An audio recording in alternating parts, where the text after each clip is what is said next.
पूर्ण वैराग्य जाचे निष्ठा परिज्ञान योगेश्वराचे कवी वालिका सारिका मान्य ऐसा नमस्कार माझा सद्गुरु रामदासा सह्याद्रीचा विभाग विलसे मांदार शृंगावली नामे सज्जन दोन रूपे बसविला श्री उर्वशीचे दिली साकेताधिपती कवी भगवती हे देव जाचे शिरी ते तेजामृतरा पदास विलसे जो या जना उद्धरी.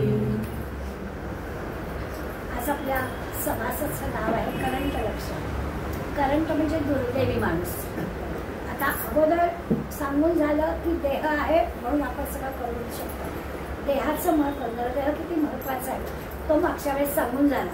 आणि नरदेह एवढा महत्त्वाचा असून सुद्धा आपण जर त्याचा उपयोग करणार नसलो तर तो काय, तर तो करंट. या करंटेपणाला पूर्वी समर्थांनी 2-3 समास खर्च केलेले आहे, नाही अशा प्रकारे भाग नाही आहे. समर्थ करंट कुणाला म्हणतात तर जो आळशी आहे.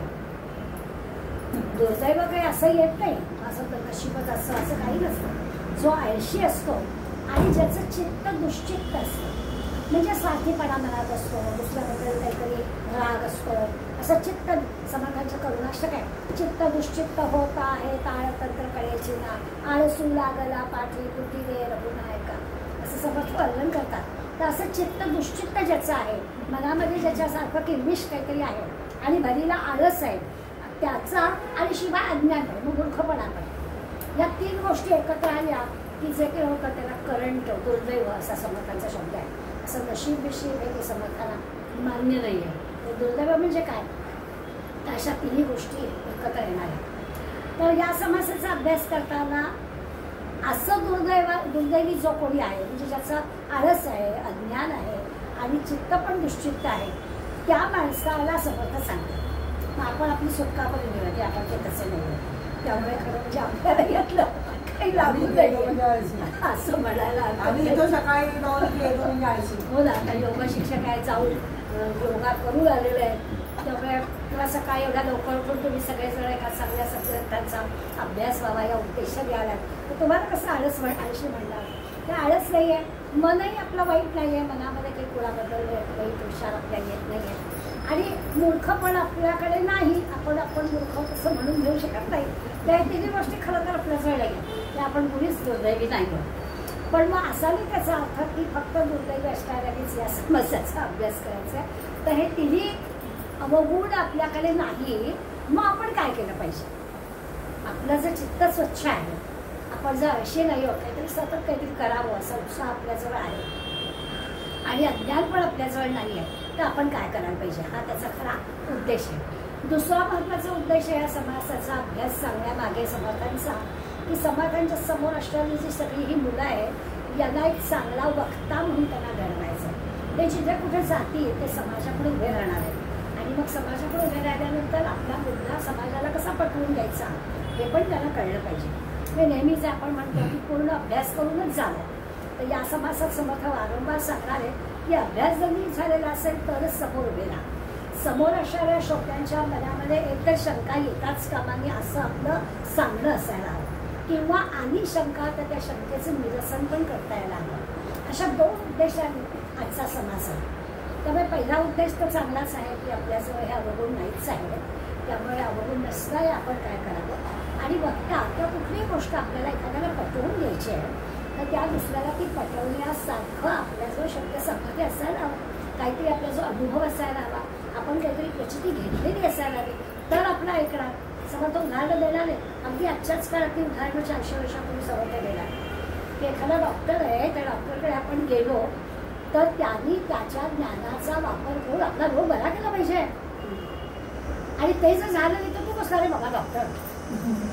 तसं आहे की एखादा अज्ञानी आहे, व्यवसाय करतोय, काहीतरी व्यापार करतोय, पण त्याला जर त्याचा नफा तोटा काय आहे ते लिहिता आलं नाही, हिशोब ठेवता आला नाही, तर त्याचा व्यवसाय नीट होणारच नाही. त्याला कळलं पाहिजे की आपण ह्याच्यात मिळवतोय किती, आपला किती खर्च होतोय, आणि ह्याच्यातून नाही मिळत नसेल तर त्याचं मुळीच नाही धंदा. हे जसं आहे कळलंच पाहिजे. काय करतोय आपण, हे जसं व्यवहारत आहे तसं मग हळूहळू समर्थ आपल्याला अध्यात्माकडे पण देणार आहे की सद्ग्रंथाचा अभ्यास करताना नेमकं काय करावं. अगदी स्पष्ट शब्दात सांगितलंय की जरूर पाठ करावं. समर्थांचा पाठांतरावर भरच आहे, पाठ जरूर करावं, पण पाठ केलं की अर्थ आपल्याला पाहिजे. आपण बऱ्याचदा असा अनुभव घेतो बघा, ज्यांचं पाठ असतं ना ते स्वाभाविकच आहे की ते म्हटलं जरा फास्टच जातं. आम्ही गीतेला नेहमी अनुभव घेतो, गीतेला सगळ्या पाठ असणाऱ्या भगिनी येतात ना, इतकं भराभरा म्हटलं जातं, स्वाभाविक आहे. मनात असा विचार करायचा की जे पाठ आहे त्याचा आपल्याला थोडा थोडा अर्थबोध होतो का, सगळा होणार नसेल, लगेच नाही होणार, पण म्हणत असताना आपल्याला त्या शब्दांचे अर्थ कळतात, म्हणजे ते म्हणणं पण स्लो होतं आणि त्याचा अर्थ पण आपल्याला समजायला लागतो. तर संस्कृत भाषेचं किंवा सगळं जसं साहित्याचं एक वैशिष्ट्य आहे की एखादी गोष्ट आपण पुन्हा पुन्हा पुन्हा पुन्हा म्हटली तर ते शब्द आपल्याला अर्थ सांगतात. मला काही कळतच नाही आहे, दाखवून वाचरावं पण काय तसा नीट कळला नाही, नको कळते. त्या डोक्यावर बदल घेणाऱ्या अशिक्षित असणाऱ्या बायकांना ज्ञानेश्वरी कशी हो कळते, पूर्ण श्रद्धा आणि रोज वाचायचं, रोज वाचायचं, रोज वाचायचं, शब्द अर्थ सांगतात. ही संत ग्रंथांची महती आहे. या अर्थाने विचार केला तर समर्थांनी काय पठण जरूर करावं, पण पठणाबरोबर आपल्याला अर्थबोध होतोय का त्याचा पण विचार करावा. साही 18 म्हटलं की हे काय आहे बाबा, कोण साही 18, मग सशस्त्र आहे, 18 पुराण आहे, ती आहे तुझ्याकडे प्रभात काळी, हे आमच्या मनात तरी आलं पाहिजे. नाहीतर आपण काय म्हणतो, अष्टमहासिद्धी राबती तुझा दारती दरबार. काय अष्टमहासिद्धी, त्या अष्टमहासिद्धी आपल्याला आठवल्या पाहिजे. नाहीतर आपण शब्द म्हणतो पण त्या शब्दामध्ये असा अर्थ आपण मनात लक्षातच घेत नाही, तर तसं नाही उपयोगाचं. हा महत्वाचा विचार कर समजला आपल्याला या समासात सांगणार. आळसाबद्दल काय बोलावं, हा शब्द किती सोपा आहे ना, फार काही जोडाक्षर पण नाही त्याच्यात, आणि तो सगळ्याला करायला आवडतोच. म्हणजे आज सुट्टी आहे की लगेच आपण ठरवतो आज उशिराचं 15 दिवस साखळती झाली, एवढ्या आपण जा उशिराचं उद्या उठायचंच नाही आहे, कारण लवकर उठायची आवश्यकता नाही. जी गोष्ट इतक्या उत्साहाने 15 दिवस केली आहे की लगेच आपलं शरीर जे आहे ते 16व्या दिवशी शिथिलच होतं, आपण आळसाकडे जातोच. त्यामुळे खरंच आहे की आलस्यस्य कुतो विद्या, कुतो विद्या किंवा सुखात असं म्हटलंच आहे की 80 माणसाला विद्या येणार कशी, ज्याला विद्या नाही तर सुखप्राप्ती धनप्राप्ती होणार कशी. अधनस्य कुतो मित्र, पैसा नसेल तर मित्रपरिवार कसा जोडला जाणार, अमित्रस्य कुठं सुख, मित्रच नसेल तर सुख कसं प्राप्त होणार. एकावर एक गोष्ट अवलंबून आहे. मुळाशी गेलं तर आळस, आळसामुळे या सगळ्या गोष्टी घडतात. एक आळस सोडला तर मात्र आपली प्रगती होते असं आपल्याला दिसतं. आळसाबद्दल संस्कृत सुभाषितं खूप आहे, आपण लहानपणी अभ्यास केला आहे. त्यांनी म्हटलं आहे की दोन प्रकारच्या माणसाला गळ्यात चांगला मोठा दगड बांधावा आणि समुद्रात फेकून द्यावं. आता म्हणजे काय, कुठल्या 2 प्रकारच्या माणसाला, तर म्हणजे ज्याच्याजवळ पैसा आहे, अर्हते न दत्ते, मिळवतात पण देत नाही कोणाला, त्यांना पण दगड बांधावा चांगला मोठा धोरला त्यावर समुद्रात फेकून. आणि दुसरा कोण, तर जो पैसा नाही, धन नाही आहे जवळ आणि कष्ट पण करायची तयारी नाही, काहीच करायचं नाही, आणि कसं तुझी प्रगती होणार. आपल्याला काहीतरी मिळवायचं तर कष्ट केले पाहिजे. तर 2 प्रकारची माणसं अशी असतात, द्वामिमऊ उदलऊ क्षेप्य, क्षेप्य म्हणजे फेकून द्यायला. 2 प्रकारच्या माणसाला उदलऊ म्हणजे समुद्रात फेकून द्यावं. कंठे बधवा दुराम शिलाम, चांगलं घट्ट दगड बांधावं आणि फेकून द्यावं, पुलावरती येऊन नाही येत. तर ती 2 प्रकारची माणसं अशी. तसं आळसाबद्दल आपल्याला म्हणावं लागतं की आलस्यमिमुष्याणां शरीर असतो महारिपू, सगळ्यात मोठा शत्रू काय आपला आळस. आता हे सगळं काही आपल्याला समासात सांगितलं नाही आहे, पण आपल्याला कळावा आणि कधी मध्ये जो येतो ना आपल्याला तो आपण धुडकवून लावावा आळसाला. याच्यासाठी हे सगळं आठवायचं प्रत्येक वेळेला की करंटपणातला मूळ जो काही आहे तो आळस आहे. जरा जरी आहे ना, म्हणजे पाण्याचं जसं म्हणतात ना की पाणी थंड झालं तरी त्याला नॉर्मलला आलं की ते त्याच्या ह्याला येणार, उकळवलं तरी थोडा वेळाने ते त्याच्या, तसा आपला आळस हा गुण आहे. गुण म्हणा अवगुण म्हणा की तो आपण जरा त्याला मिळालं की आपण गेलोच तिथे. पण तोच माणूस ठरवण्याचं काय काय करू शकतो हे पण आपल्याला माहिती आहे. त्यामुळे आळसाबद्दल किती जरी आपण बोललो तरी आपल्याला कळेल. दुसरं असं असतं की संधी मिळते हा आपल्याला की चांगली संगत मिळते, संत साहित्य सानिध्यात राहता येतं, चांगल्या बुद्धिमान माणसांच्या बरोबर राहता येतं, पण त्याचा फायदा घ्यावा, त्याचा उपयोग करून घ्यावा असं पण आपल्याला वाटत. बऱ्याचदा असं होतं.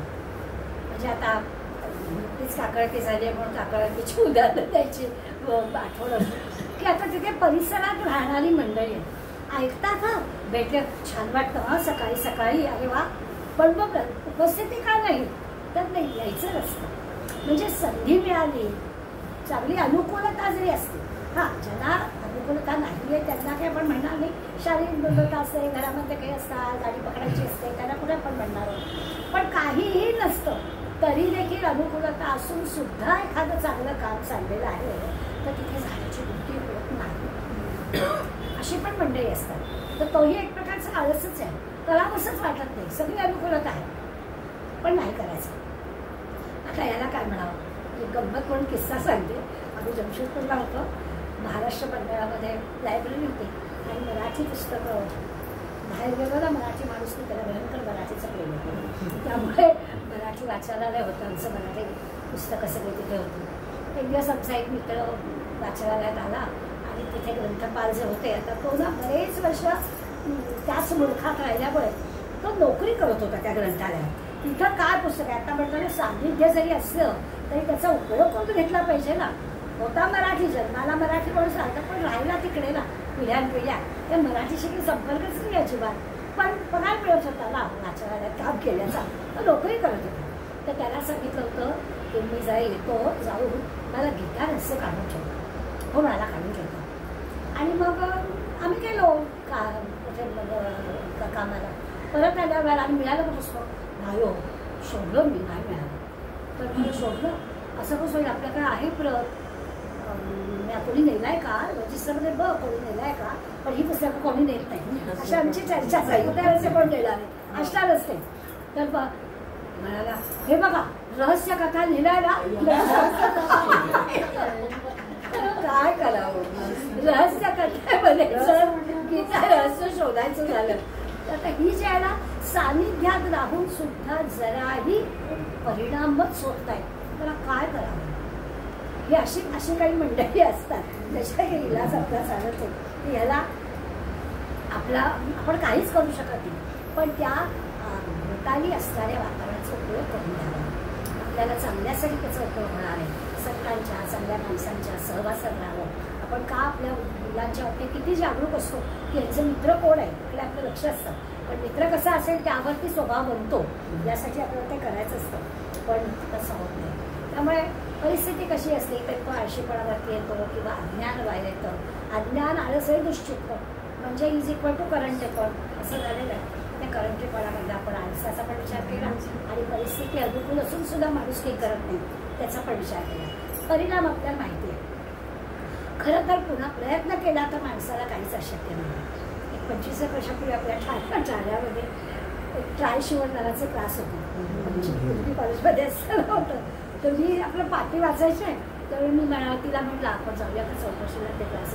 आई ते ट्राय शिवर नाही, ते क्राय शिवर आहे. तर मला ते आठवण होते की नुसतंच नाव नुसतं, प्रत्यक्षात मात्र काहीतरी वेगळं असं आपल्याला दिसतं. त्यामुळे ही जी काही अर्धवट गोष्ट असते ना, त्याचा म्हणजे करंटेपण हे लोकांना असं अज्ञानाकडे घेऊन जातं. त्याची प्रगती तर दूरच राहिली, खाली खाली जाणं होतं असं त्याचा अर्थ होतो. म्हणून श्रोत्यांना हे करता येते की ह्या 3 गोष्टी तुम्ही टाळायच्या. आणि मग काय करायचं, आता प्रश्न हा आहे की त्यात आपल्याला कळते आळस असता कामा नये. जे काही मोठाची परिस्थिती आहे त्या परिस्थितीचा उपयोग करून घेतला पाहिजे, अज्ञान दूर झालं पाहिजे आणि आपलं अंतःकरण पण शुद्ध स्वच्छ पाहिजे. मग आता हे सगळी तयारी झाली, जे जे काही वाईट आहे ते कसं वाईट आहे ते कसं बाजूला करायचं हे आपल्याला कळलं आहे. मग पुन्हा आता प्रश्न निर्माण झाला की चांगला आहे त्याचा उपयोग कसा करायचा. मग अशी म्हणतं तसं पारायण शब्दाचा अर्थ पण तसाच आहे बरं का. लोक म्हणजे तोच ग्रंथ का बघायला असतात, दरवर्षी दाखवत पारायण, दरवर्षी ज्ञानेश्वरी पारायण झाला आमचा ग्रंथ वाचून, आता पुन्हा पुन्हा काय वाचायचं आहे असं स्वाभाविक वाटतं. पण पारायणाचा मागचा उद्देश तोच आहे की पुन्हा पुन्हा वाचनाने आपल्याला त्याचा अर्थ समजावा आणि तो अर्थ उलगडत जातो. हा अनुभव सगळ्यांचा आहे. परत परत पहिलं जे असतं त्याला भरण वाचन. समर्थाने उदाहरण दिलं आहे दळणाचं. समर्थ म्हणतात की जात्यामध्ये ते भराभराचं टाकलं होतं तर ते की पीठ चांगलं येत नाही आणि त्याची भाकरी चांगली होणार पण नाही. तर ते घास अगदी बारकाई टाका, म्हणजे 2 वळसे झाले की मग गणित टाकायचं. अशी दळणाची एक पद्धती असते. बराबर घातलं तर कसं होणार? इतकंच कशाला, जेवताना असं आपल्याला मुळा जरा हो सावकाश एक घास चावून खा, बराबर खाल्लं तर अन्नपचन होणार नाही. ही उदाहरणं इतकी बारीक बारीक उदाहरणं समर्थ आपल्याला देतात आणि सांगतात की ग्रंथांचा अभ्यास सुद्धा असा सावकाशीनं करायचा. त्या का ग्रंथाला 12-12 वर्ष का लागतात? त्याचं मागचं कारण हे आहे की तो ग्रंथ उलगडला गेला पाहिजे. गीता आमचा अभ्यास झालं, माझ्या झाल्या नागपूरच्या परीक्षा. अशा काय नागपूरच्या परीक्षा दिल्या की काय काम होत आहे का? त्या ग्रंथाचा 12 वर्ष आपल्याला अभ्यास करा, पुन्हा त्याचं वाचन करावं लागतं. तेव्हा हे सगळं आपल्याला कळतं. त्यामुळे समर्थ आपल्याला पारायण का करावं, म्हणजे त्याचे कसेवरी वैरण न घालता कसं वाचन करावं, पुन्हा करावं ते आपल्याला सांगतात. पुढे काय आपल्याला सांगणार आहे की शाब्दिक पांडित्य असताना ते उपयोगाला येत नाही. आपल्याला अनुभव घ्यावा लागतो. हे असं सगळं करावं, हे आधी करून बघावं आणि मग बोलावं. नाहीतर आपल्याला त्याचा अनुभव कसा येईल? कोणीतरी आपल्याला सांगतात मोठी माणसं की अरे नाही 12-12 वर्ष लागतात बरं का ग्रंथाच्या अभ्यासाला, तर आपण पुन्हा तो ग्रंथ अभ्यासावा. त्या ग्रंथावर निरनिराळ्या लोकांनी केलेली जी टीका टिप्पणी असते ती पण आपण वाचावी. असं केल्यानेच त्या ग्रंथाचा आपला अभ्यास होणार आहे. नाहीतर शाब्दिक पांडित्य करायला वेळ लागणार नाही. एखादं नाटक असतं, त्या नाटकातले उतारेच्या उतारे तो कलाकार पाठ करतो की हो, आणि तो कलाकार सगळं त्याच्या अभिनय कौशल्याने आपल्यासमोर मांडतो. पण ते नाटक संपलं, 1-2 वर्ष गेली की तो पण कपीत झालं, ते आता त्याचे प्रयोग होते, आता काय असं होतच नाही. कारण ते काही कायमस्वरूपी त्याला त्या अभिनयाच्या कौशल्यावर त्याला पैसे कमवायचे असतात, तेवढ्यापूर्वीच ते असतं. हे तसं नाही आहे. यासाठी आपल्याला वारंवार अभ्यास करून त्याची प्रचिती घेतली पाहिजे. नुसतं पांडित्य, नुसतं शाब्दिक पांडित्य इथे त्याच्यासाठी काही उपयोगाचं नाही. याच्यासाठी त्यांनी आपण कोरडे पाषाण म्हणतो तसं माणसाला अगदी दगडाची उपमा दिलेली. आता समर्थ जर अशा उपमा देतात ना, तेव्हा आपण लक्षात घ्यायचं की खरंच समर्थांना समोर असणाऱ्या मुलांना विषय पटवून द्यायचा आहे ना, त्यामुळे मुलांना ते बरोबर कळेल. मग दगडाचं उदाहरण दिलं की समर्थ मुलांना अहो माणूस दगडापेक्षा वेगळा आहे, दगड खूप चांगला आहे. एखाद्या छानशा दगडातून मूर्ती घडवायची असेल तर चिमणी हातोड्याच्या सहाय्याने शिल्पकार मूर्ती घडवतो, नको असणारे सगळे काढून टाकतो दगडातला भाग आणि छान मूर्ती घडते. आणि ती एकदा मूर्ती घडली की परत ते पडलेली चिपाटकही त्या दगडाला जाऊन होत नाही, परत दगड त्याचा तयार होत नाही. माणसाचं तसं झालं. कितीही माणसाने अभ्यास करावा, काय करावं, प्रयत्न करावे आणि आपले अवगुण टाकून द्यावे, गुण घ्यावे, पण काहीतरी असं घडतं पुन्हा ते अवगुण येऊ शकतात आणि पुन्हा आपला माणूस दगडच असं होऊ शकतं. त्यामुळे दगड हा माणसापेक्षा चांगला आहे असं समजतं सांगतात. आणि मग दगडाचंच वर्णन झालंय. मग म्हणतात काय की दगड किती भाग्यवान असतात की त्या दगडातून एखाद्या नदीचा घाट बांधायचा असतो, त्याला त्याचा उपयोग होतो. अनंत मंडळी त्याच्यावर जातात, मंदिरं बांधली जातात, त्या मंदिराच्या पायऱ्याला दगड लावले जातात.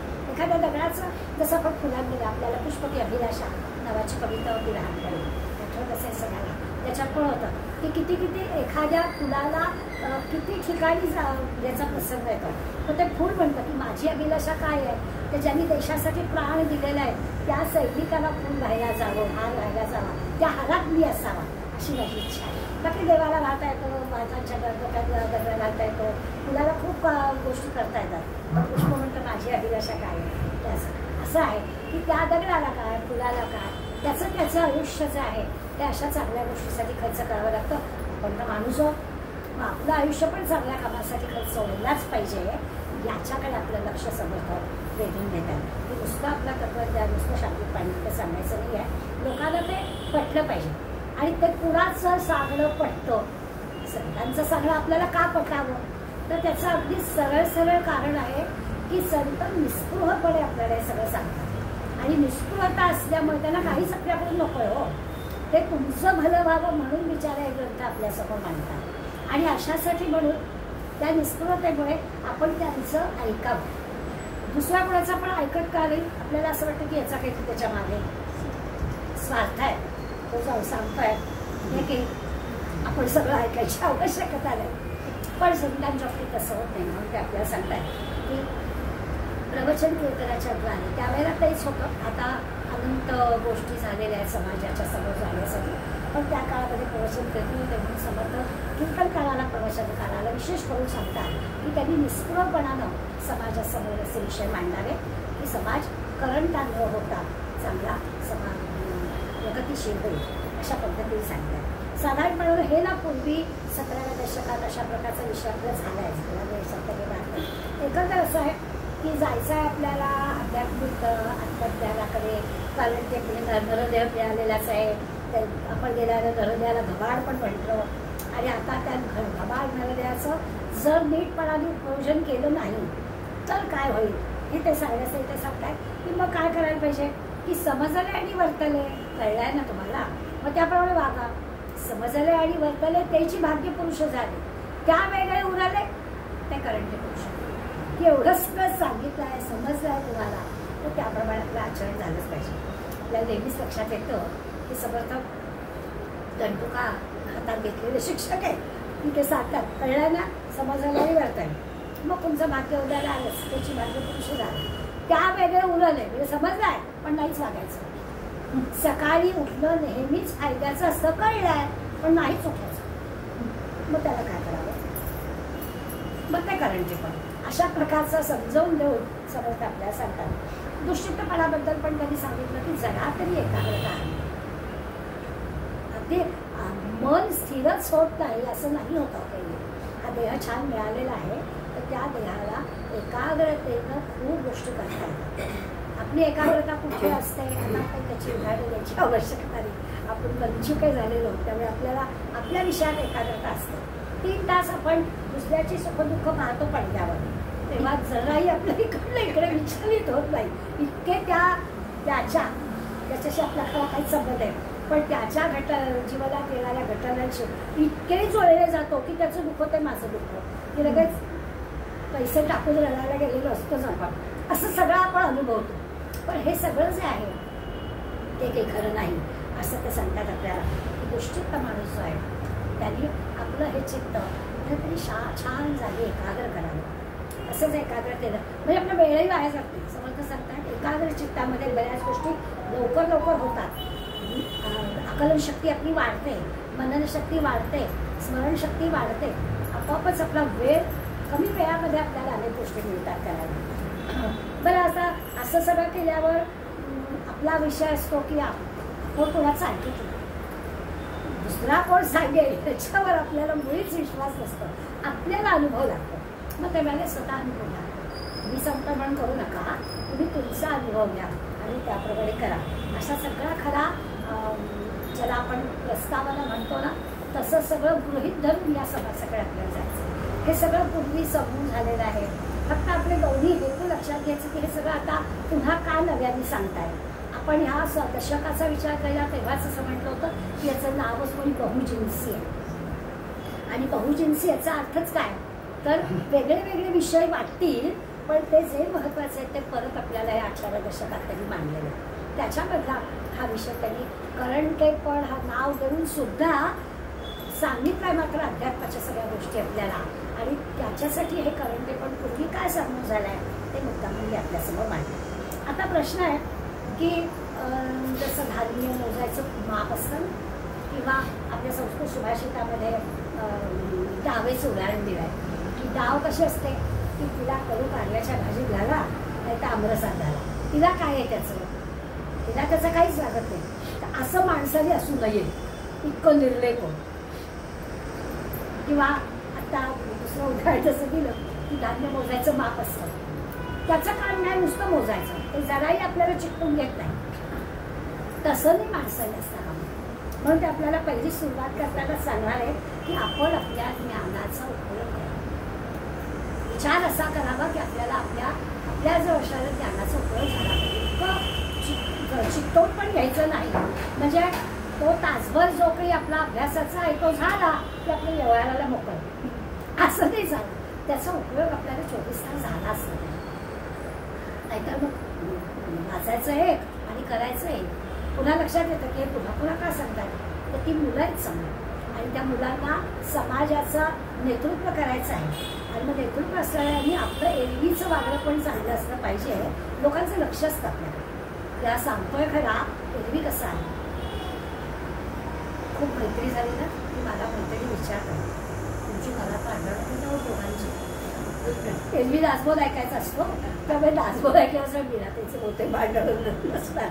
तर म्हटलं असं नाही, त्यावेळेला फक्त त्याचे परिणाम किती कमी असतात ते समजतं आपल्यासाठी. किंवा व्यवहार असतो, व्यक्ती एकमेकांशी आल्यावर मतभेद असतात, ते काही नसतं. परंतु त्या ग्रंथांच्या अभ्यासाने आपल्यावरती उरलेल्या 23 तासात काहीतरी परिणाम दिसला पाहिजे ना. नाही तर काय होतं, म्हणून सुरुवात करताना समजतं आपल्याला पहिल्या ओळीतच सांगणार की आपण विचार करावा आणि विचार जर केला नाही तर आपल्या ह्या होणाऱ्या ज्ञानाचा आपल्याला उपयोगच नाही. म्हणून प्रत्येकाने आपला प्रत्येक कृतीचा आपल्या मनाशी विचार करावा असं ते आपल्याला सांगतं. दुसरं असं आहे की मगाशी म्हटलं तसं की प्रत्येक ग्रंथ समजावून घेण्यासाठी कोणीतरी लागतं आपल्याला. तर त्या माणसाकडून ग्रंथ समजावून घ्यावा. आता लगेच तुम्हाला म्हणेल की तुम्ही समजणार की काही लोक समजावून सांगायला मी पुस्तकांची यादी देतो तुम्ही वाचा. परंतु आता मात्र सांगतात अगदी ग्रंथ समजावून घ्यावा. पण थोडं असं आहे की ज्ञानाच्या बाबतीमध्ये की ठराविक एका विशिष्ट ह्याच्यापर्यंत बरोबर आहे, कोणीतरी आपल्याला समजावून सांगायला हवं. जसं आपण व्यवहारात म्हणतो की PhD करणारा जो मुलगा आहे त्याला काही प्रत्येक वेळेला तो जो त्यांचा गाईड आहे त्याच्याकडे प्रत्येक वेळेला जायची गरज नसते. त्याला त्याचा स्वतःचा अभ्यास करायचा असतो आणि मग माझा अभ्यास योग्य दिशेने चांगला आहे ना तेवढं फक्त गायडन्स त्या गाईडकडून घ्यायचा असतो. तसं आहे की ग्रंथाचा अभ्यास करताना तो जाणून घ्यायचा आहे. तर सुरुवातीला ठीक आहे, आपल्याला कोणाचं तरी मार्गदर्शन असायला हवं, पण त्या ग्रंथाचा अभ्यास पुन्हा पुन्हा आपण करावा असं ते स्पष्ट करायला आपल्याला सांगतात. आणि मग काय करावं तर सार आणि असार हे कळलं पाहिजे. ग्रंथाचं कुठल्याही गोष्टीचं सार शोधून घ्यावं. ते एकदा आपल्याला आकलन झालं, त्याचा आपण अनुभव घेतला की बाकीच्या गोष्टी सोडून दिल्या तरी चालतील. सगळं काही आपल्याला ग्रंथ सगळा लक्षात घ्यायला असं त्यातलं आपल्याला काय हवं एवढा फक्त विचार करायचा, त्यातलं सार फक्त घ्यायचं की झालं. वक्ता म्हणून 5वी आवडीपासून एखादा हा आपला विद्यार्थी वक्ता म्हणून उभा राहणार असेल तर त्यांनी काय काय घ्यावं तर म्हणाले लिहिलेलं वाचू नये. जे सांगायचं आहे ते आधी आत्मसात करावं. मदत घेणं वेगळं आणि वाचणं वेगळं. तर असं नुसतं करू नये. आपल्याला काय नेमकं समजलं घेतलं ते समजलेलं आपण सांगावं. असं समर्थात किती बारीक बारीक बारीक त्यांनी निरीक्षण केलं आहे आणि निरीक्षण करून ते आपल्याला सांगतात आणि त्याच्यासाठी ते भरड तैलाचं उदाहरण देतात की असं कसं नाही चालणार. सगळं आपलं आहे ते वाचून टाकायचं असं नाही. तर त्यातलं आपल्याला काय समजलं आहे, आपल्या श्रोत्याला नेमका त्यातला भाग काय हवा आहे याचा विचार करावा. वक्ता हा या संतांचा प्रतिनिधी असतो. एखाद्या ग्रंथावर एखादा वक्ता बोलतो म्हणजे तो समर्थ रामदासांचा प्रतिनिधी ही माझी भूमिका असायला हवी. आणि मग तसं जर असेल तर नेमकं समर्थाला काय सांगायचं आहे तेच माझ्याकडे गेलं पाहिजे. माझ्या काही त्याच्यात गोष्टी येतात का पण त्यांना काय सांगायचं आहे, त्यांचा हेतू काय आहे हा लक्षात घेतला पाहिजे. ते पुढे गेलं पाहिजे. नाहीतर मग त्याचा विपर्यास होतो, काहीतरी वेगळंच सांगितलं जात आहे असं होतं. त्यामुळे हे जागरूकतेनं पाहावं की ज्या ग्रंथाचा ज्या संतांच्या ग्रंथांचा आपण अभ्यास करतोय आणि आपण कोणाला तरी सांगतोय त्याचा अभ्यास तर करावाच आणि तो आपण प्रतिनिधी आहोत याची आठवण ठेवावी. की आपण कोण आहोत तर आपण त्यांचे प्रतिनिधी म्हणून काम करतो आहोत हे लक्षात घ्यावं. सूक्ष्म तत्व त्यांनी जी सांगितलेली आहे त्या सूक्ष्म तत्वांची छान छान नावं आता आपण पाहिलं त्या काय 72 गोष्टी पाहिल्या. आणि सगळ्या गोष्टी पाहिल्या तर एक एक एक एक एक बाजूला तर ती सगळी तत्व सांगावी, ओव्या पाठ असलेल्या सांगाव्या, मुद्दाम ओव्या पाठ कराव्या, हे सगळं करावं. पण ते सगळं करताना समोरच्या श्रोत्याला अर्थ समजावून सांगता आला पाहिजे. नाहीतर शब्दातीत आहे, गुणातीत आहे, हे शब्दात सांगताच येत नाही, समजून घ्यावं असं श्रोता वेळ मग कसं आम्ही तुमच्याकडे आलो. हे जे काही आहे ते तुम्हाला जे काही कळलेलं आहे ते तुम्ही श्रोत्यांच्याकडे मांडलं पाहिजेच. आता हे तर आहेच की अशा प्रकारचं जे परमात्मा परमेश्वर त्या न दिसणारा देव, न दिसणारा आत्मा ह्या सगळ्या गोष्टी सूक्ष्मदृष्टीनं दिसतात वगैरे वगैरे वर्णन आपण आधी ते ऐकलं. पण हे तरी आपल्याला सांगता आलं पाहिजे की मग तुम्हाला दिसलाय का तर मला दिसलं नाही पण बघायचं कसं हे कळलं पाहिजे की ते जे गुह्य ज्ञान आहे भगवंत अर्जुनाला सांगतो की मी तुला गुह्य ज्ञान देते आणि ते गुह्य ज्ञान तुला देण्यासाठी तुझं हे चर्मचक्षु करायला नाही येणार, म्हणून तुला दिव्य दृष्टी पण देते. एका अर्थाने अर्जुनाला भगवंताने जी दिव्य दृष्टी दिली ती दिव्य दृष्टी तुम्हा आम्हाला संत साहित्यातून मिळाली. हे सगळं आपल्यासाठी संत साहित्य एवढं खुलं झालं आहे ही आपल्याला दिलेली दिव्य दृष्टीच आहे. त्यांच्या आधारे आपण हे सगळं पाहू शकतो असा प्रकारचा विचार कर सांगताय. असं केलं की हळूहळू श्रोत्याला नेमकं काय हवं आहे ते आपल्याला कळतं. इतकंच आहे तर ह्याच्यातून श्रोत्यांच्या मनात येणाऱ्या ज्या शंका आहेत, समस्या आहेत, त्या सगळ्या समस्या आपण सोडवल्याच पाहिजे. असं नाही हो मोकळं की श्रोत्यांच्या मनात काहीतरी आलं आहे आणि मग आपल्याला तर सांगता येत नाही. तसं नाही सांगणार. योग्य रोगावर जसं योग्य औषध लागतं आणि त्याला योग्य वैद्य लागतं तसं हे संत आहे की त्यांनी आपल्या मनात येणाऱ्या सगळ्या शंका या पूर्णपणानं दाखवून दिल्या त्या आपण समजून सांगितलं. काल मी एका ठाण्यातल्याच ओळखीच्या ओळख नाही आहे पण त्यांनी फोन केला म्हणून गेले ते त्यांच्याकडे. तिथे त्यांची एक मैत्रीण आली. तिने आल्याच ओळख करून देताना मला सांगितलं माझ्याच वयाची पण आम्ही प्रामाणिकपणे सांगून टाकलं की मी नास्तिक आहे, मला यातलं काहीही माहिती नाही, मला कुठलाही एकही श्लोक वेग येत नाही. कॉन्व्हेंटमध्ये माझं शिक्षण झालं आहे आणि नंतर घरात पण आमच्या वगैरे सासरी माहिती काही नव्हतंच. त्यामुळे मला संत साहित्य वगैरे दिवाणवयाने मला संबंध नाही. पण इतकी छान कोणी पाठी असेल तर मला सांगायला आवडेल असंच मी सुरुवात केली. आणि मग तासाभरामध्ये मला त्या म्हणाल्या की आता सारखं व्हॉट्सॲपवरती त्या पाठला गीतेशाचं येत आहे ना तर मला असं वाटतं आहे की आपण गीता पाठ करा. म्हटलं वाटतं ना करून टाका. मग खाली आधी पोचवायला रिक्षेपर्यंत आल्या तर म्हणाल्या कदाचित वय हे असं 60-65 झाल्यामुळे असेल पण असं म्हणून बदल झाला का. म्हटलं नाही हो ती ईश्वराची योजना असते. इतक्या दिवस आपल्याला सगळं करतात म्हणजे शारीरिकदृष्ट्या इतक्या छान त्यांची तब्येत आहे की मी त्यांना 2-3दा असं म्हटलं की तुमच्याकडे बघून तुम्ही योगासनं करत असणारे कळतंच आहे. तर म्हणाल्या हो मी नियमितपणे करते, मी योगाचे क्लासेस पण घेते आणि ते झाल्याशिवाय मला चैतच पडत नाही. म्हटलं हेच फक्त या पण याच्यातच आहे सतततेचा काय जे आपल्याला आवडलं आहे ते आपण प्रामाणिकपणानं कर. अमुकच करा असं तुम्ही सांगितलंच नाही. ग्रंथ नाही वाचला तर काय बिघडत नाही, तुम्ही करताय ना ते पण देवकार्यच आहे. त्यामुळे अशी पण मंडळी आपल्याला असतात. समर्थातलं तेच आहे की योग्य रोगावर योग्य औषध योग्य वैद्य असं झालं की काम झालं. मग काही लागत नाही दुसरं काय ते चुकीचं वाटतंय काय तर दुसऱ्या आत्ताची आपण आळस नाही आहे कारण एवढा मोठा योगाचे वर्ग वेगळे देतात. देव मानत तसं करतो योग म्हणजे देवच आहे वेगळं काय आहे. त्यामुळे आळस नाही आहे, दुश्चित्त नाही आहे, मनात काही कोणाबद्दल कटुता नाही आहे, कोणाचं वाईट करावायची हे पण नाही आहे, मूर्खपणा नाही आहे. मग याच काही गोष्टी नाही याचा अर्थ बरोबर चाललेला आहे. त्यामुळे याच ग्रंथाचा अभ्यास केला म्हणजे बरोबर असं मानायचं काहीच कारण नाही. आपल्या आवडीची कुठलीही गोष्ट घ्यावी या 3 गोष्टी नाही असं पाहावं की झालं. दुश्चित्त असता कामा नये, आळस असता कामा नये, अज्ञान असता कामा नये की आपण करतो ती गोष्ट बरोबरच आहे असं त्याचा अर्थ. दुसरं असं की वक्त्यानं पुराव्याविषयी बोलावं. ठोस पुरावा आपल्याला सांगता आला पाहिजे. तो जर आला नाही तर काही बरोबर नाही. म्हणजे आपल्या अंगात बळ नाही की आपल्या शब्दात सामर्थ्य नाही आणि सांगायला जायचं असं नाही करत असतं. उथळ पाण्याला खळखळायला असं होतं. काय असतं समर्थांच्या सांगण्यातल्या गोष्टींचा अर्थ समजला पाहिजे.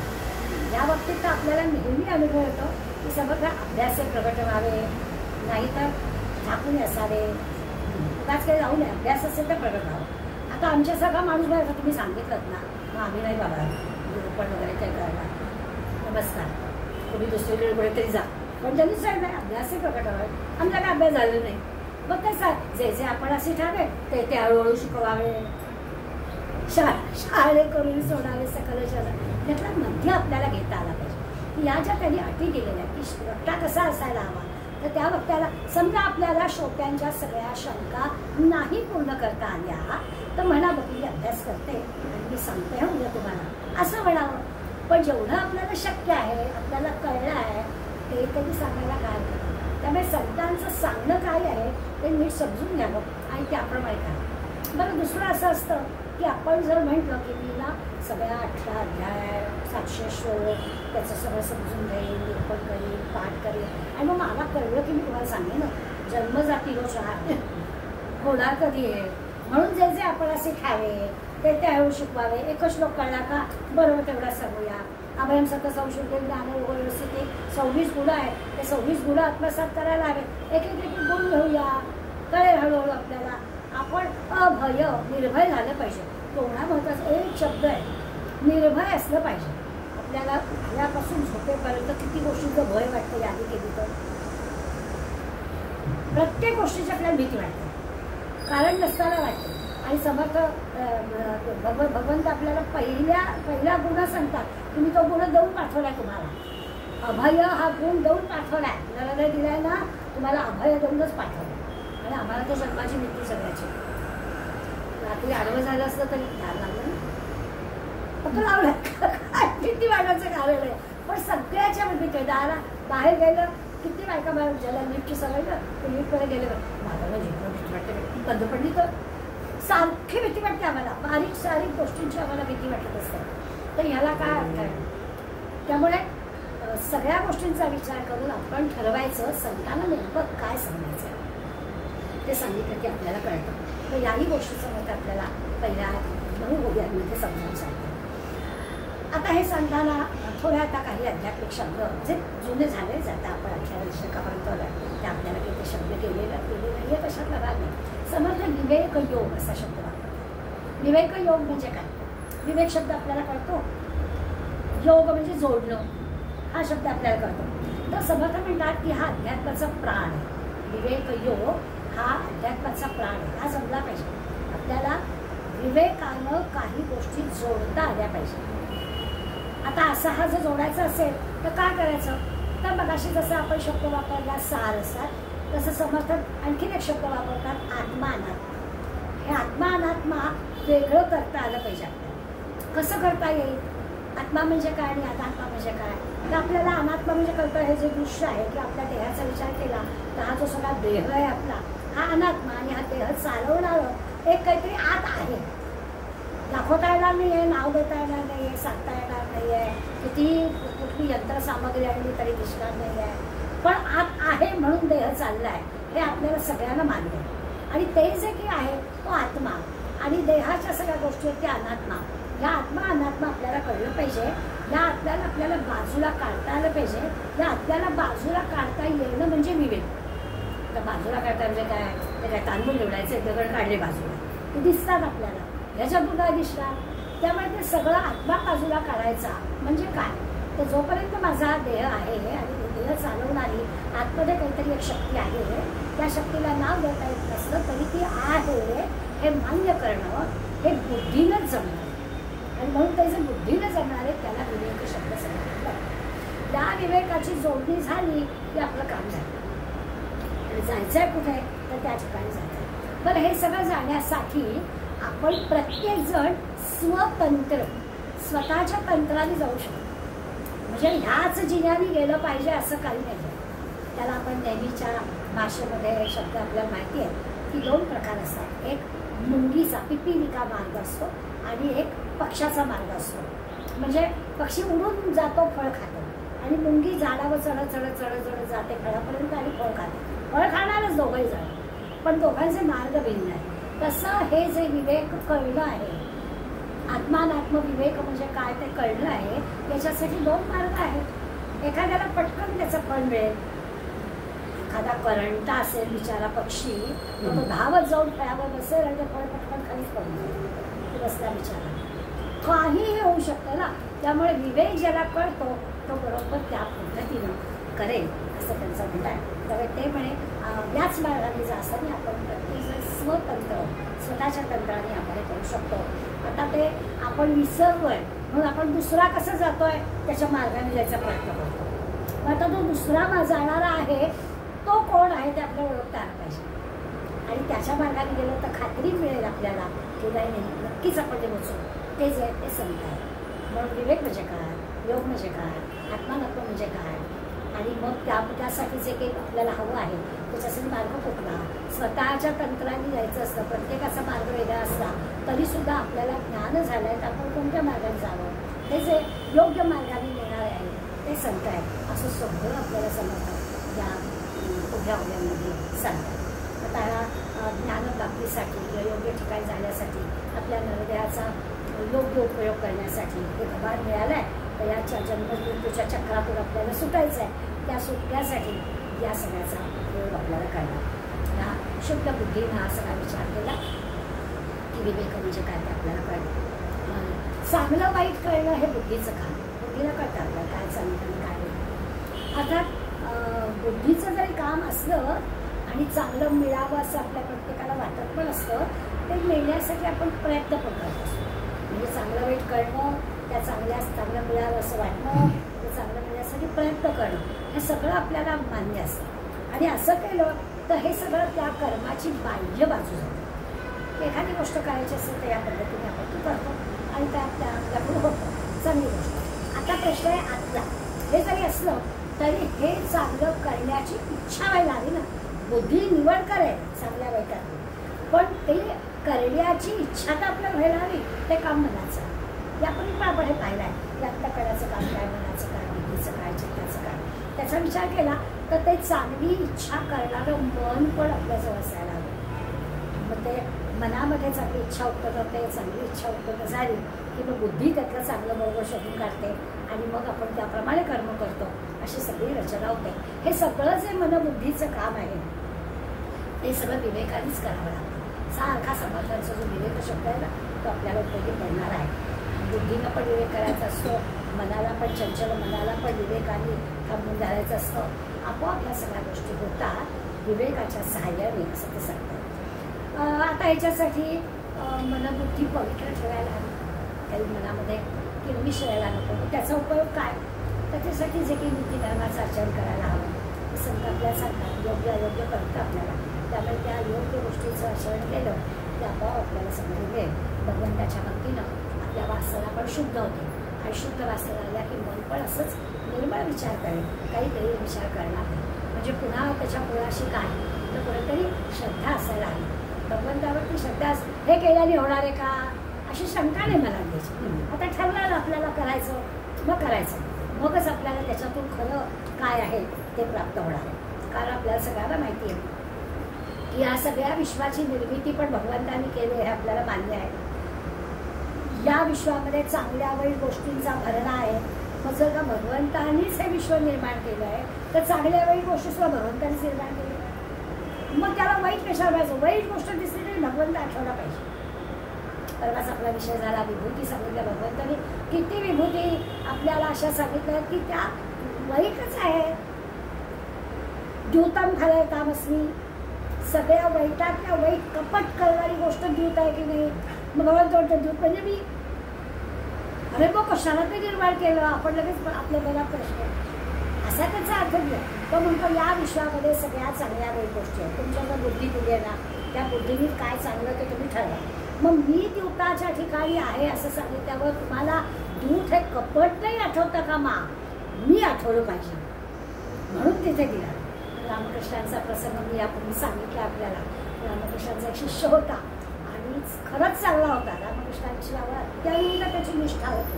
पण एक त्याचा अवगुण होता की त्याला व्यसन लागलेलं होतं दारूचं. दारू काही त्याची सुटत नव्हती आणि त्याला याचं अत्यंत दुःख व्हायचं.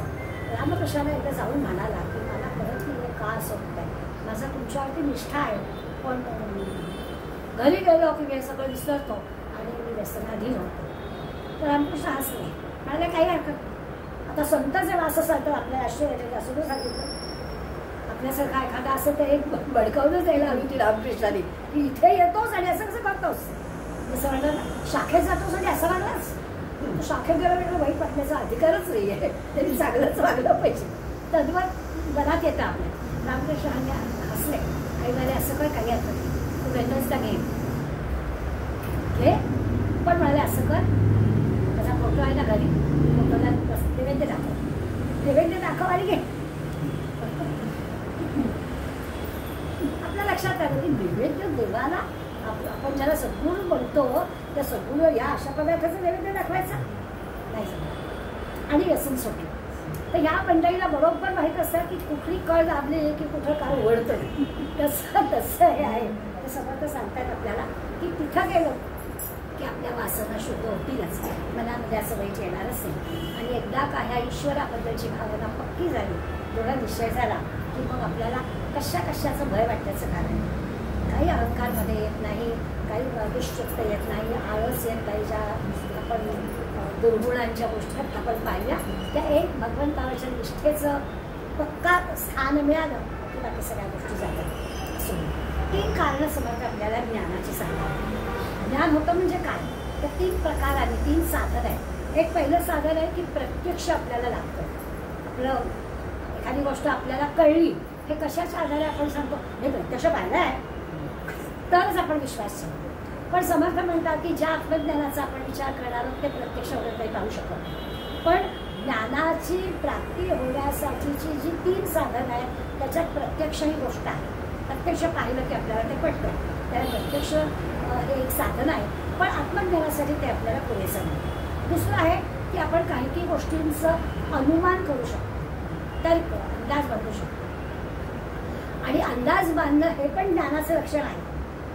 अनुभवाने आपण बरोबर अंदाज करतो आणि त्या अंदाजाप्रमाणे घडतं आणि त्यामुळे ते ज्ञानाचं लक्षण आहे, ते साधन आहे. पण समर्थ सांगतात आत्मज्ञानाला तेही पुरणार आहे. अंदाज नाही बांधू शकत. आत्मज्ञानाची प्राप्तीला अनुमान नाही, तर्क नाही, अंदाज नाही आणि प्रत्यक्ष पण काही नाही. आणि तिसरा जो प्रकार आहे शब्दामध्ये सांगायचं तर इतर ज्ञानाला ठीक आहे, म्हणून एवढी पुस्तकं निर्माण झाली ना. कुठल्याही ज्ञानाच्या शाखेमध्ये आपल्याला ज्ञान घ्यायचं आहे त्याला पुस्तकं लागतात. खरं तर ते ज्ञान देणारा शिक्षक तिथे आहे की नाही, तरी पण पुस्तक लागतंच. त्यामुळे शब्द पण लागतात. कुठलंही ज्ञान प्राप्त करायचं तर 3 गोष्टी लागतात. प्रत्यक्ष लागतं, अनुमान लागतं करायला चांगलं, किंवा शब्दात तरी सांगायला लागतं. आत्मज्ञानाचं ज्ञान होण्यासाठी ही 3ही साधनं आपल्याला उपयोगी पडत नाही, म्हणजे पुरेशी नाही आहे. या 3ही जरी गोष्टी असल्या तरी आपण इंद्रियांच्या द्वारे हे जाणू शकत नाही. म्हणजे प्रत्यक्ष काही प्रमाण आपल्याला सांगता येतं की बिना आत्मज्ञान डोळ्यांनी पाहिलं आहे असं काही नाही करू शकत. त्यामुळे प्रत्यक्ष नाही, आपण अंदाज करू शकत नाही, शब्दामध्ये त्याला सांगता येत नाही. या 3ही जी साधनं आपल्याला इतर ज्ञानाच्या ठिकाणी उपयोगी पडणारी असतात. 14 विद्या 64 कलामध्ये कुठलीही कला घ्या, या 3 गोष्टींनी आपण करू शकतो. परंतु आत्मज्ञानासाठी काही हे करता येत नाही. जो स्वतः आत्मज्ञानी आहे म्हणजे तो स्वतः त्या ज्ञानाने तुटत आहे. आपण संतांच्याबद्दल म्हणू शकतो की त्या आत्मज्ञानाने तुटत आहे, तर ते निस्वार्थी असतात, त्यांच्याजवळ स्वार्थ नसतो. तर अशा आत्मज्ञानी निस्वार्थी संतांकडून श्रवण करावं, एवढा एकच मार्ग याला आपल्याजवळ आहे. बाकी आपल्याजवळ हे जे काही प्रमाण मार्ग आहे ज्ञान मिळवण्याचे ते या ठिकाणी आपल्याला उपयोगी नाही. म्हणून या सद्ग्रंथांचा अभ्यास करावा लागतो. नाहीतर ज्यांनी दासबोधावर PhD केले झालं त्याचं ज्ञान प्राप्त करून असं आपल्याला वाटेल, पण तो म्हणतो नाही असं काही नाही, मला काय मी माझ्या विषयापुरतं फक्त केलं आहे, मला काय आत्मज्ञान वगैरे माहिती नाही की असं असतं. तर आपल्याला लगेच लक्षात येईल ही जी काही साधन आहे ती पुरेशी आपल्याला नाही आहे. जो निस्वार्थीपणानं स्वतः आत्मज्ञानी आहे अशा संतांच्या सानिध्यात, संत साहित्याच्या सानिध्यात आपण जर राहिलो तर आपल्याला हे जे काही आत्मज्ञान करणार आहे तो कदाचित कळेल.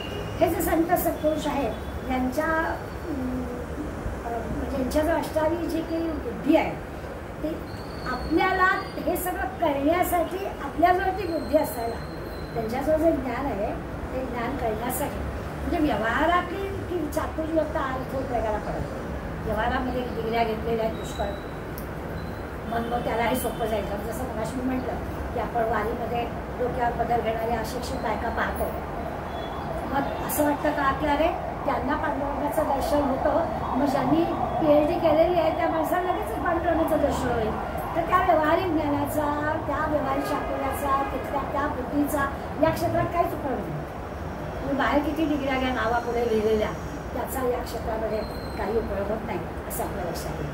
ही जी काही बुद्धी ज्याला म्हणतो ही जेव्हा अशी थोडी प्रगल्भ होते आत्मज्ञानाकडे जाण्यासाठी, म्हणजे इंद्रियांच्या अतीत असणाऱ्या, इंद्रियांच्या पलीकडे असणाऱ्या गोष्टी ज्या बुद्धीला कळतात त्या बुद्धीला मेधा असं म्हणतात. मेधाशक्ती म्हणजे काय, तर बुद्धीपेक्षा ती वरची आहे. तिला काय कळतं तर त्या मेधाशक्ती ज्याच्याजवळ आहे त्याला इंद्रियातीत गोष्टी, डोळ्यांनी पाहिलेलं सगळ्यांना दिसतं, कानाने ऐकलेलं सगळ्यांना कळतं, परंतु या इंद्रियांच्या अतीत असणारी गोष्ट ज्याला कळते त्याच्यासाठी जी क्षमता आपल्याला लागते त्याला नुसती बुद्धी पुरत नाही, त्याला मेधाशक्ती लागते. म्हणून समर्थ आपल्याला सांगतात की मेधाशक्ती ही विशेष बुद्धी ज्याला म्हणूया, विशेष बुद्धी लागते. संत संगतीची मेधाशक्ती कशी प्राप्त होईल? संत संगतीने मेधाशक्ती प्राप्त होईल असं समजतात. श्रवण मनन, त्याचं चिंतन, त्याचं निधिध्यासन, त्याच्याबरोबर असणारा विवेक, आत्मानात्माता म्हटलं, काय चांगलं काय नाही कळणं, या सगळ्याचा अनुभव आपण घेतला की आपलं काम झालं. यालाच आत्मानुभव म्हणतात, यालाच समाधान म्हणतात. समर्थाच्या आत्म्याच्या वगैरे ते म्हणा. आता याच्यासाठी आपल्या लक्षात येईल की श्रुती म्हणजे ऐकायला पण पाहिजे, युक्ती पाहिजे आपल्याजवळ.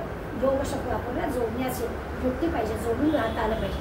म्हणजे सकाळी एकदा झालं, आमच्याकडे आम्ही गमते माझं महाराजचं छोटंसं गाव आहे आणि पूर्वी तरी वस्त्या ठरल्या होत्या. सगळी बाजारपेठ म्हणजे गुजराती समाज, 14 त्याच्या भोवती आपला समाज आणि दोन्ही बाजूच्या वेशीवरती मुसलमान, अशी मंडळी सगळ्या गावाची रचना होती. तर आमच्याकडे शिवनेश्वरचं मोठं मंदिर आहे आणि सगळ्या गुजराती लोकांना संध्याकाळी वीरेश्वराला जायचंच असतं. आम्ही गमतीने सगळे म्हणायचो, दिवसभर पाप करायचं, जाऊन एका डोकं ठेवून यायचं, असं गमतीने आम्ही म्हणायचो. तर तसं आहे की हे जोडून राहणार, असं काही त्याचा बुद्ध अर्थाला आणि गंमत म्हणून लोक असं म्हणायचं ती गोष्ट वेगळी. पण याचा अर्थ आम्ही भगवंताशी जोडले गेले. यायला काही ना प्रकार आहे. शक्ती पाहिजे, बुद्धी पाहिजे, युक्ती पण पाहिजे.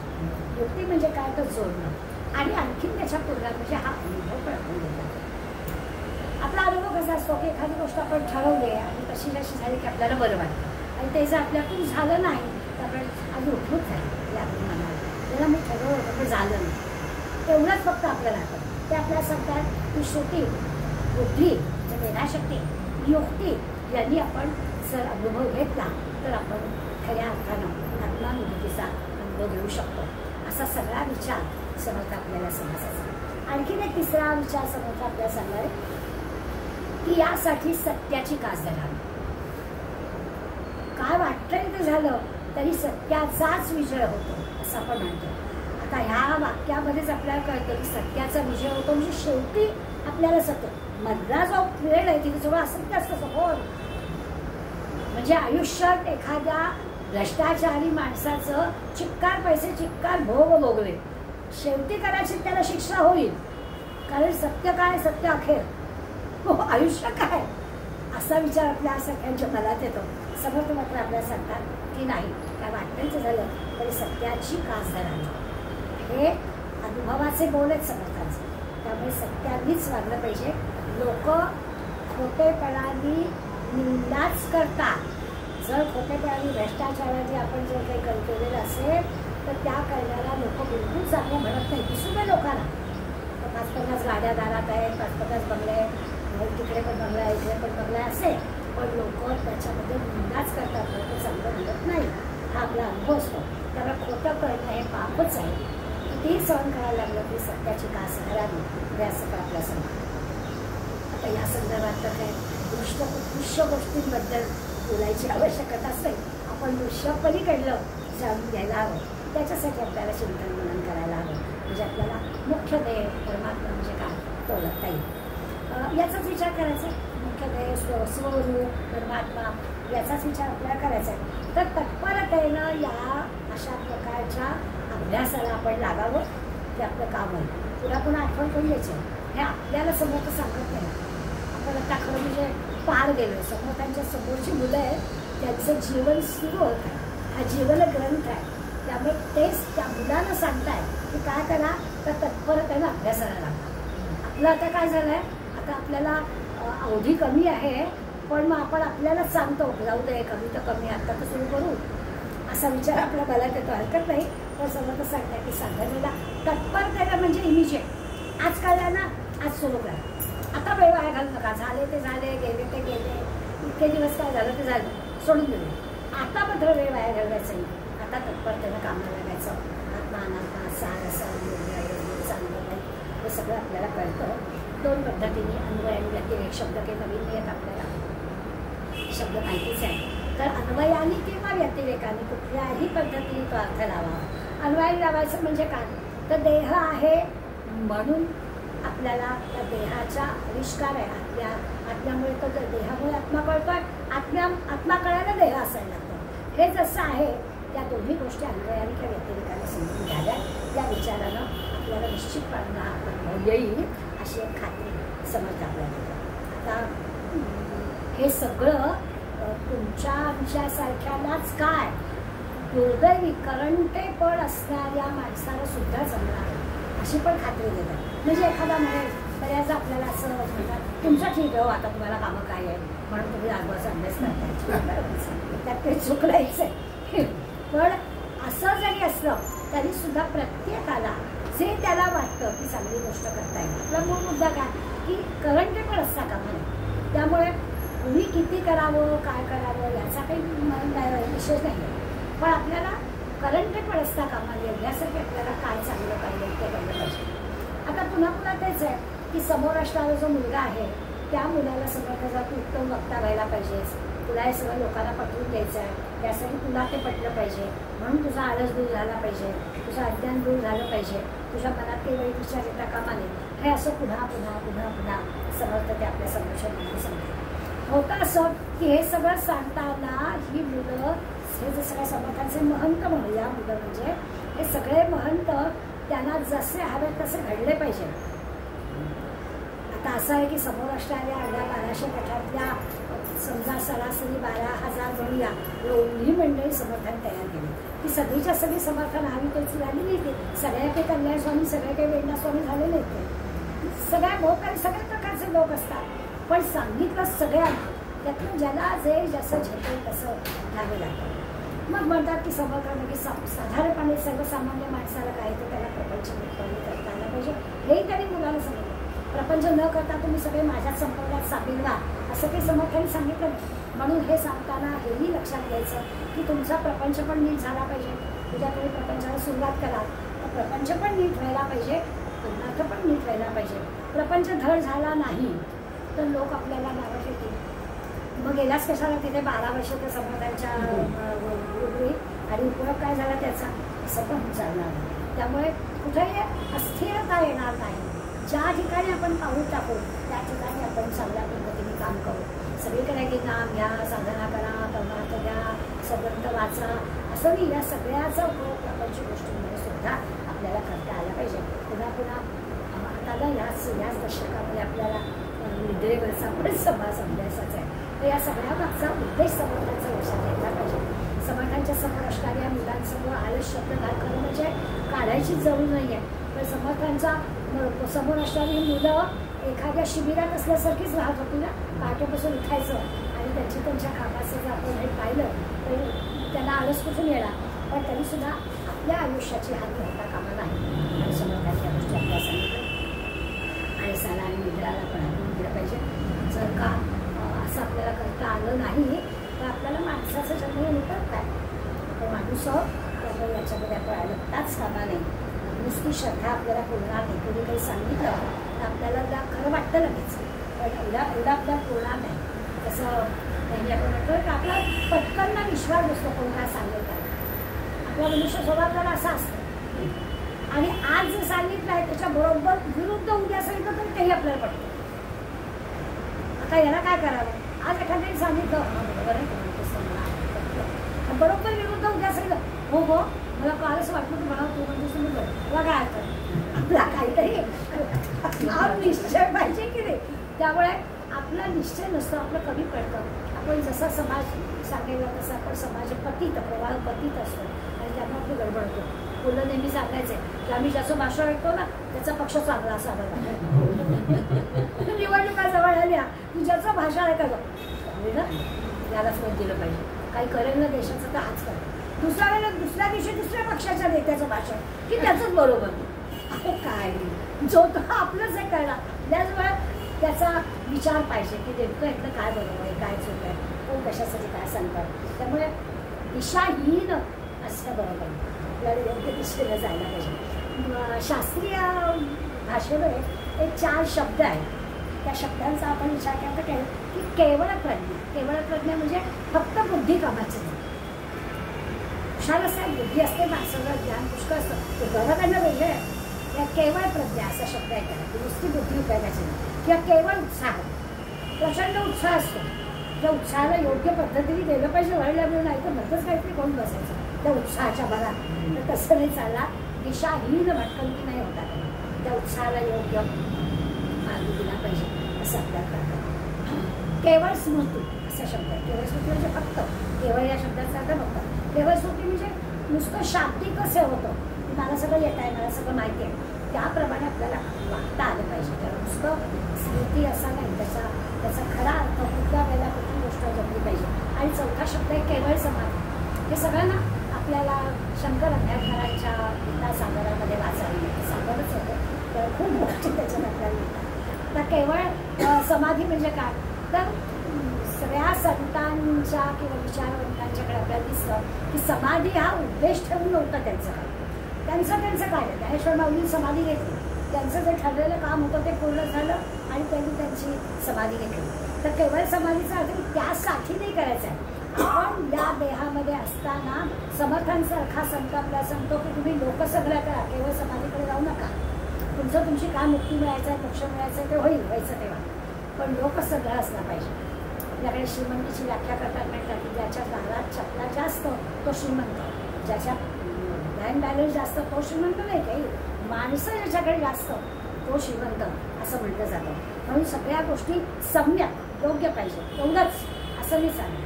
केवळ शब्द नाही चालणार, हे लक्षात घ्यायचं. मग उत्साह हवा, विश्वास हवा, श्रद्धा हवी, आपला स्वतःचा विचार त्याच्यावर असला पाहिजे, आपलं अंतःकरण निर्मळ असलं पाहिजे. अशा सगळ्या गोष्टी एकत्र आल्या की प्रपंचात असतो नाही तर परमार्थात असतो, सगळी वेळ आपल्याला खात्रीपूर्वक यश मिळतच मिळतं असं सांगितलं. समर्थांनी एक सचिवाचं उदाहरण दिलं. त्याचा शब्द फडणीस वापरला, तर सचिव म्हणजे प्रतिनिधी किंवा फडणीस म्हणजे प्रतिनिधी, त्याचं उदाहरण दिलं. ते म्हणाले की त्याला सर्वांचं अंतःकरण सांभाळायला आहे. तसं मला आहे की समाज नेता जो आहे किंवा वक्ता जो आहे त्याला सगळ्या लोकांचं अंतःकरण सांभाळावं लागतं. असं करावं, ते केलं की स्वतः आणि इतर या सगळ्यांना आपण योग्य सुमार्गाला लावून याची खात्री समोर आपल्याला देतो. त्यामुळे आज तुम्ही समाज जरी वाचला तर लक्षात येईल की करण तर नाव आहे समाजाचे, पण करण ते पण हे आधी सांगितलेलं गृहीत धरलेलं आहे, ते बाजूला करून आपल्याला आनंदाला, समाधानाला, आत्मसुखाला कसं जाता येईल याचा विचार या 24 वर्षांमध्ये समर्थ करताय असं आपल्याला दिसेल.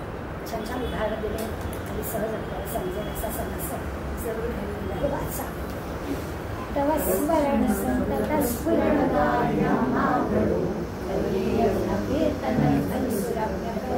पडो स्वदेश हित रक्षणा विनती मागडो समयामुची काली पडो.